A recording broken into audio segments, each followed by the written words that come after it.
तर बीड जिल्ह्याचं पोलीस दल बदनाम झालंय असं सुरेश धस म्हणाले। मुन्नी बदनाम होई अशी बीड पोलिसांची अवस्था। बल्लाळ सारखे अधिकारी बीड पोलीस दलात अशी टीका सुरेश धसांनी केली आहे। अनेक पोलिसांचं 15 वर्षापासून एकाच ठिकाणी पोस्टिंग असल्याचं धस यांचं म्हणणं आहे। हे कोणीतरी मला वाटतं काय नाव आहे त्यांचं, मिस्टर बल्लाळ देव। त्या प्रभासच्या पिक्चर मध्ये होता एक बल्लाळ देव। मिस्टर बल्लाळ हे जे असे वागणारे लोक बीड मध्ये बरेच झाले, त्याच्यामुळे तर हे स्तोम माजलं ना। बीड जिल्ह्यामध्ये हे जे प्रकार झालेले आहेत, पोलीस बळ आमचं पूर्णपणे बदनाम झालं, मुन्नी बदनाम हो गई, तशी अवस्था आमच्या पोलीस बलाची झाली। त्याचं कारणच हे आहे, ते असे बल्लाळ सारखे।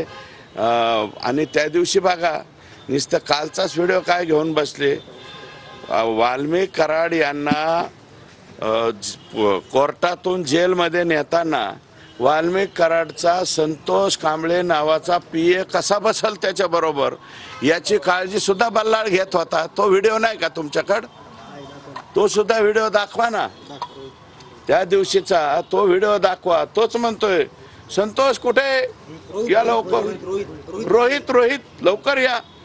अरे बाप रे, अरे काय चाललंय?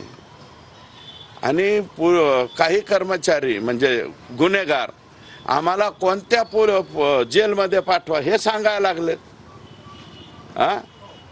लातूरचं जेल मागतायत, कशासाठी मागतायत त्याची सुद्धा सगळं माहिती आहे माझ्याकडे।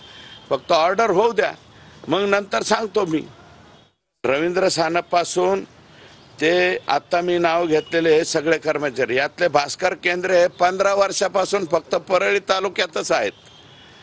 हे आता नवीन नियम मला वाटतं, मी आता गेल्याच्या नंतर राज्याच्या रश्मी शुक्ला मला वाटतं प्रमुख आहेत, त्यांना मी विचारणार आहे की एकाच जागेवरती किती वर्ष, 15 वर्ष एखादा कर्मचारी कसा राहू शकतो याचं डिटेल काढतो। कारण हे काय करतात, फक्त 3 महिने दुसऱ्या जिल्ह्यात गेलेला दाखवतात आणि 3 महिन्यांनी परत भास्कर केंद्रे परळीतच येतो आणि कशासाठी येतो काय कळत नाही। ही अशी भयानक परिस्थिती